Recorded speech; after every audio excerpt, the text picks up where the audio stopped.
Financial Grownup Guide, Managing Financial Anxiety During the Coronavirus Crisis.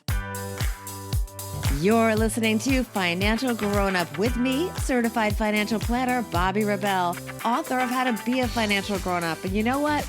Being a grownup is really hard, especially when it comes to money. But it's okay. We're going to get there together. We got this.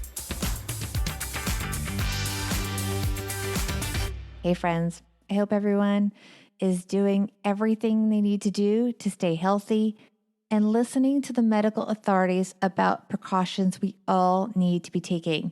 The severity of the coronavirus crisis caught so many of us, including myself, off guard. Many of us have also been surprised not just by the dramatic stock market swings, but also by the increasing concerns about an economic recession. So the first thing that I want to do is to let all of you know you are not alone. Financial anxiety is a very normal reaction. Before I get to some ways that we can manage our financial anxiety, I want to share some data. Over the last week, I've worked in partnership with the folks at Tally on a new survey conducted by Harris Poll, and it found that 76% of Americans are worried that the coronavirus will trigger an economic recession. The Tally survey also found 68% of U.S. adults feel anxious about the impact the coronavirus is having on the financial markets. The most worried generation, millennials, who are also the most likely to have taken or are planning to take actions to preserve cash. But they are not alone. It's really across all generations. And across all generations, 45% of adults do plan to or have already taken actions to preserve cash as a result of the coronavirus and its expected impact on the economy. 36% of adults surveyed are delaying major or non-essential purchases, and 16% are only making the minimum payments on credit cards and other debt payments in an effort basically to preserve cash. One thing that I thought was encouraging in this data was that not a lot of us are trading. Only 12% said they plan to or have already bought stocks, and this part's even more important. Just 8% have or have plans to sell stocks. I wasn't surprised when we got the results of the Tally survey overall. While I haven't taken any specific actions, I'd be lying if I said I wasn't anxious about all this and how it will affect the stock market and the economy and all of our personal economic well-being. It's a very natural human reaction. So how do we manage the financial anxiety that for many of us is already there or could soon be coming? First, resist the urge to do something in a knee-jerk reaction, like sell stocks, just for the sake of doing something. We all have that need for control. If you do it, you risk locking in lower prices. Then you're left with the challenge of when to reinvest those funds.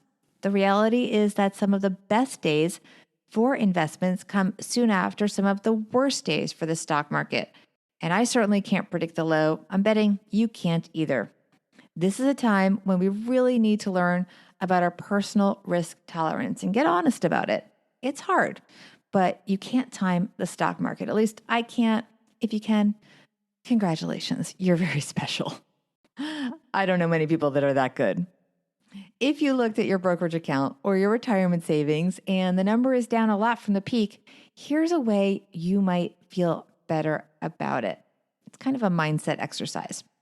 We tend to do something called anchoring. We anchor, for example, in many cases, to that very best price that our investments were ever at, the highest peak. And we think, oh, that's what they were worth. And so anytime we're below that peak number, we feel we have, quote, lost that amount of money. But reframe that and try to anchor to the price at which you bought that investment. Odds are, given that we are at an 11-year bull market, or we've had an 11-year bull market, I should say, your investments are higher than the price you paid. I hope that makes you feel better. Another thing, if you are making regular contributions, probably through your paycheck, to your retirement account, likely a 401k, you are actually dollar cost averaging into these lower prices. So you're getting better prices for money you aren't likely to use until you're retired. It may not feel good now, but you are softening the blow. And if you aren't already, automate as much of your finances as you can, including debt repayments and savings. One less thing on your to-do list, one less thing to worry about. And try to stay on track with whatever your financial plan was a few weeks ago. The exception, of course, if you anticipate your income being lower or losing your job, in which case, of course, make the needed adjustments. One proactive step to take: try to lower your interest rates on any debt that you do have. The Fed lowered rates by 0.5% recently, so some of that will be passed on to consumers depending on the terms of your loan. And you can also work with apps like Tally to do that as well.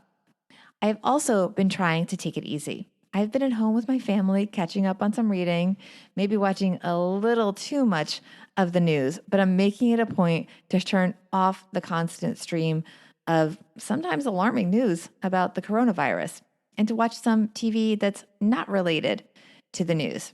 Later today, my family has Frozen 2 on the agenda. While we are practicing social distancing, that doesn't mean you can't take a walk. I've been spending a couple hours a day, sometimes taking solo walks in the park and listening to music.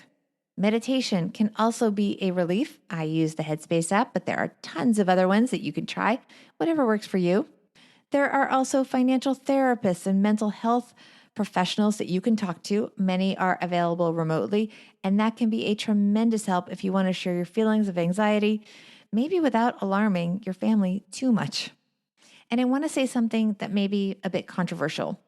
I am not a doctor, but if it works for you, many of us do benefit from anti-anxiety medications. These often have adjustment periods, so it may take a couple of weeks to acclimate, but a small dose of a prescription drug for anxiety could be something that might be worth considering again after consulting a doctor, and if that is right for you.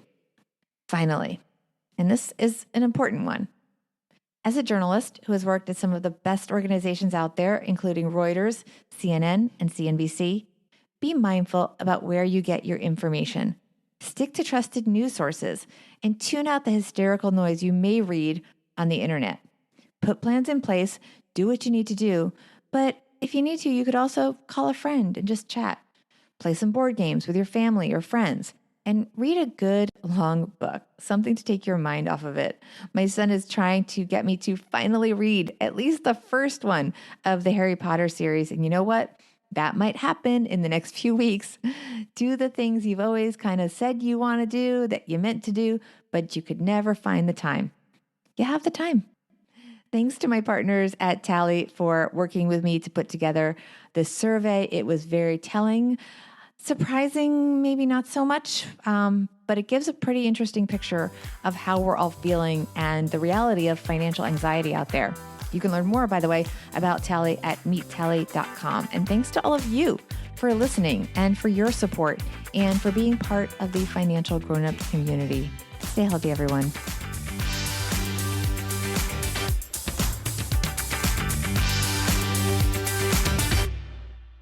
Financial Grown-Up with Bobby Rebell is edited and produced by Steve Stewart and is a BRK Media production.